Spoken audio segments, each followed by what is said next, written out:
Hello friends. आप सभी का स्वागत है आपके अपने यूट्यूब चैनल एजुकेशन साइंस में।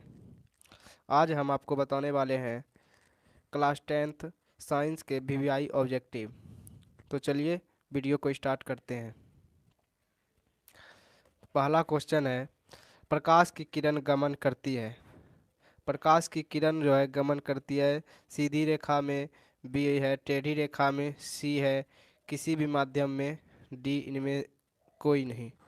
इसका जो है सही आंसर हो जाएगा ए। प्रकाश जो है सीधी रेखा में गमन करती है, इसका सही आंसर हो जाएगा ऑप्शन नंबर ए। चलिए अगला क्वेश्चन देखते हैं। अगला क्वेश्चन है, प्रकाश का वेग न्यूनतम होता है। प्रकाश का वेग जो है न्यूनतम किस में होता है? आपको पता होगा प्रकाश का वेग जो है अधिकतम होता है निर्वात में। प्रकाश का वेग अधिकतम होता है निर्वात में, तो आपको बताना है न्यूनतम। तो न्यूनतम जो होता है वो होता है कांच में। इसका जो है सही आंसर हो जाएगा ऑप्शन नंबर डी। चलिए तीसरा नंबर क्वेश्चन, थर्ड क्वेश्चन है, मोटर गाड़ी के चालक के सामने लगा रहता है। मोटर गाड़ी के सामने चालक के सामने जो लगा रहता है, तो आपको बताना है कौन सा दर्पण लगा रहता है। तो पहला है समतल दर्पण, उत्तल दर्पण, अवतल दर्पण। लेंस तो नहीं होगा, तो आपका जो है आंसर हो जाएगा बी उत्तल दर्पण। मोटर गाड़ी के सामने जो लगा रहता है वो होता है उत्तल दर्पण। चलिए अगला क्वेश्चन देखते हैं। 4 नंबर क्वेश्चन जो, मोटर कार के हेडलाइट में किसका प्रयोग किया जाता है? हेडलाइट में जो है किसका प्रयोग किया जाता है? ऑप्शन है समतल दर्पण, उत्तल दर्पण, अवतल दर्पण, उत्तल लेंस। तो मोटर कार के हेडलाइट में जो है अवतल दर्पण का उपयोग किया जाता है। किसका उपयोग किया जाता है? अवतल दर्पण। इसका सही आंसर हो जाएगा सी। चलिए अगला क्वेश्चन देखते हैं।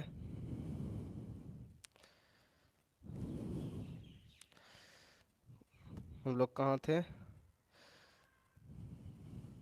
4 नंबर हो गया, 5 नंबर। 5 नंबर क्वेश्चन है, समतल दर्पण द्वारा बना प्रतिबिंब होता है। समतल दर्पण द्वारा जो है बना प्रतिबिंब होता है। तो समतल दर्पण आपको पता होगा, समतल दर्पण द्वारा जो है काल्पनिक प्रतिबिंब बनता है। कौन सा प्रतिबिंब बनता है? काल्पनिक। चलिए 6 नंबर क्वेश्चन देखते हैं। लेंस की क्षमता का लेंस की क्षमता का एस आई मात्रक होता है। आपको बताना है लेंस की क्षमता का ऐसे मात्रक होता है। तो लेंस की क्षमता का ऐसे मात्रक जो होता है वो होता है डायोप्टर। इसका जो सही आंसर हो जाएगा ऑप्शन नंबर ए। चलिए अगला क्वेश्चन देखते हैं। अगला क्वेश्चन है, प्रकाश की किरणों का पथ दर्शाने वाले चित्रों को कहा जाता है। प्रकाश की किरणों का पथ दर्शाने वाले चित्रों को क्या कहा जाता है? 7 नंबर क्वेश्चन का आंसर हो जाएगा किरण आरेख। इसको क्या कहते हैं? किरण आरेख कहलाता है। चलिए 8 नंबर क्वेश्चन देखते हैं। 8 नंबर क्वेश्चन है, 2D क्षमता वाले लेंस का फोकसांतर होता है। 2D क्षमता वाले लेंस का फोकसांतर जो है कितना होता है? तो 8 नंबर का जो है आपका आंसर हो जाएगा 50 सेंटीमीटर। 50 सेंटीमीटर, 8 नंबर का ऑप्शन डी। चलिए 9th नंबर क्वेश्चन देखते हैं।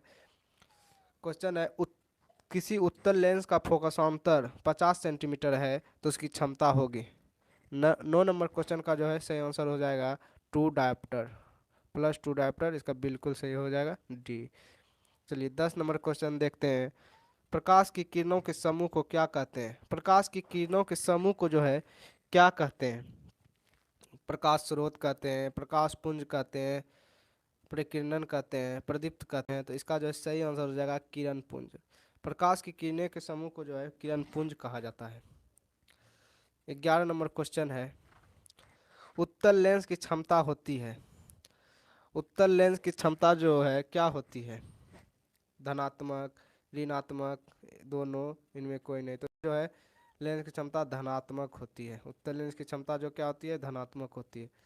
अब आपको बताना है अवतल लेंस की क्षमता होती है। जब उत्तल लेंस की क्षमता धनात्मक हुआ तो अवतल लेंस की क्षमता क्या होगा? ऋणात्मक। चलिए अगला क्वेश्चन देखते हैं। उत्तल लेंस को कहते हैं, उत्तल लेंस को और किसके नाम से जाना जाता है वो आपको बताना है। तो उत्तल लेंस को जो है अभिसारी लेंस भी कहा जाता है। क्या कहा जाता है? अभिसारी लेंस भी कहा जाता है। चलिए अगला क्वेश्चन देखते हैं। अवतल लेंस को कहते हैं, अवतल लेंस को, 14 नंबर क्वेश्चन है, अवतल लेंस को कहते हैं। अवतल लेंस को और किस नाम से जाना जाता है आपको बताना है। तो इसका जो है अपसारी लेंस, क्या बोलते हैं उसको, अपसारी लेंस कहा जाता है। उत्तल लेंस को क्या कहते हैं, अभिसारी, और अवतल लेंस को क्या कहते हैं, अपसारी। इसका बिल्कुल सही आंसर हो जाएगा सी। चलिए अगला क्वेश्चन देखते हैं। निम्न में से कौन सा पदार्थ लेंस बनाने के लिए प्रयुक्त नहीं किया जा सकता है। लेंस बनाने के लिए जो है कौन सा पदार्थ प्रयुक्त नहीं किया जा सकता है। 15 नंबर, तो लेंस जल से, जल, कांच, प्लास्टिक। तो इसका जो सही आंसर हो जाएगा मिट्टी। मिट्टी का उपयोग लेंस बनाने में नहीं होता है। चलिए 16 नंबर क्वेश्चन है, किस दर्पण से हमेशा वस्तु का छोटा प्रतिबिंब प्राप्त होता है। किस दर्पण से जो है हमेशा वस्तु का छोटा प्रतिबिंब प्राप्त होता है। तो इसका जो आपको बताना आंसर, तो इसका सही आंसर उत्तल दर्पण से जो है ना हमेशा वस्तु का छोटा प्रतिबिंब प्राप्त होता है। चलिए अगला क्वेश्चन देखते हैं। अगला क्वेश्चन है, किस दर्पण से वस्तु का बड़ा प्रतिबिंब प्राप्त होता है। किस दर्पण से वस्तु का बड़ा प्रतिबिंब प्राप्त होता है। आपसे पूछा गया था छोटा, अभी पूछ रहा है बड़ा, तो अब इसका जो सही आंसर हो जाएगा अवतल। अवतल से जो है बड़ा होता है और उत्तल से जो है छोटा होता है। चलिए अगला क्वेश्चन देखते हैं। अगला क्वेश्चन है, प्रकाश के परावर्तन के कितने नियम हैं। प्रकाश के परावर्तन के जो है कितने नियम हैं। तो इसके जो है 2 नियम है। इसका सही आंसर हो जाएगा 2। चलिए अगला क्वेश्चन देखते हैं। 19 क्वेश्चन है, जब प्रकाश की किरण हवा से कांच में प्रवेश करती है तो मुड़ जाती है। जब प्रकाश की किरण जो है हवा से कांच में प्रवेश करती है तो किधर मुड़ती है आपको बताना है। तो पहला ऑप्शन है अभिलंब से दूर, अभिलंब के निकट, अभिलंब के समांतर, इनमें से कोई नहीं। इसका जो है सही आंसर हो जाएगा अभिलंब के निकट। अभिलंब के निकट मुड़ती है। इसका सही आंसर हो जाएगा ऑप्शन नंबर बी। अगला क्वेश्चन देखते हैं। फोटोग्राफी कैमरा का अभिदृश्यक होता है। फोटोग्राफी कैमरा आपने देखा होगा, उसका अभिदृश्यक जो होता है क्या होता है। तो 20 का आपका आंसर बताना होगा। ए है उत्तल लेंस, अवतल, उत्तल दर्पण, अवतल दर्पण। इसका जो है सही आंसर हो जाएगा उत्तल लेंस। इसका क्या होगा, उत्तल लेंस। चलिए अगला क्वेश्चन देखते हैं। 21 नंबर क्वेश्चन कर रहा है, साइड मिरर के रूप में प्रयुक्त होता है। साइड मिरर के रूप में जो है किसका उपयोग हम करते हैं। 21 नंबर क्वेश्चन आपका, आपके सामने ऑप्शन है अवतल दर्पण, उत्तल दर्पण, उत्तल लेंस, प्रिज्म प्रिज्म। तो इसका जो है सही आंसर हो जाएगा उत्तल दर्पण। चलिए 22 नंबर क्वेश्चन देखते हैं। 22 नंबर क्वेश्चन है, एक अवतल दर्पण की फोकस दूरी 10 सेंटीमीटर है तो इसकी वक्रता त्रिज्या होगी। मतलब कि एक अवतल दर्पण है, उसकी फोकस दूरी 10 सेंटीमीटर है तो उसकी वक्रता त्रिज्या कितनी होगी। तो इसका जो वक्रता त्रिज्या हो जाएगा 20 सेंटीमीटर। कितना हो जाएगा, 20 सेंटीमीटर। चलिए अगला क्वेश्चन देखते हैं। 23 नंबर क्वेश्चन है, निर्गत किरण एवं अभिलंब के बीच के कोण को क्या कहते हैं। तो इसके बीच के कोण को जो है निर्गत कोण कहा जाता है। क्या कहा जाता है, निर्गत कोण। 23 का जो है सी सही आंसर है, बिल्कुल सी। चलिए अगला क्वेश्चन देखते हैं। सूक्ष्मदर्शी में किसका उपयोग होता है। सरल सूक्ष्मदर्शी में जो है किसका उपयोग होता है। तो आपके सामने में ऑप्शन है अवतल दर्पण, उत्तल दर्पण, उत्तल लेंस, अवतल लेंस, उत्तल लेंस।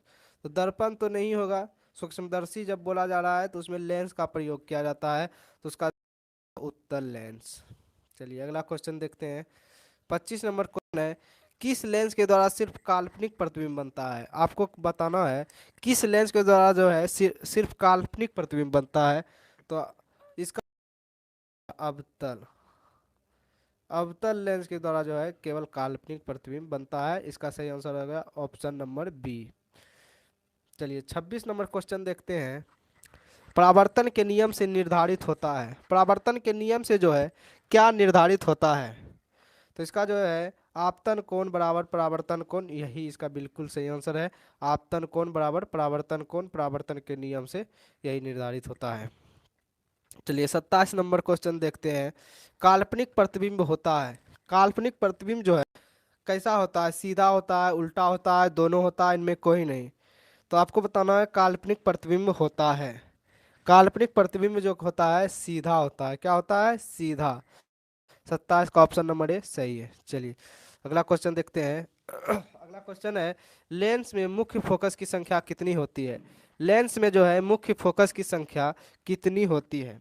28 नंबर आपको पहला ऑप्शन है 2, 1, 3, जो है सही आंसर हो जाएगा 2। लेंस में मुख्य फोकस की संख्या 2 होती है। चलिए अगला क्वेश्चन 29 नंबर क्वेश्चन है, सर्च लाइट का परावर्तक सतह होता है। सर्च लाइट जो है उसका परावर्तक सतह होता है उत्तल, अवतल, समतल, इनमें कोई नहीं। तो आपको बताना है सर्च लाइट का परावर्तक सतह होता है, तो इसका सही आंसर हो जाएगा अवतल। कैसा होता है? अवतल।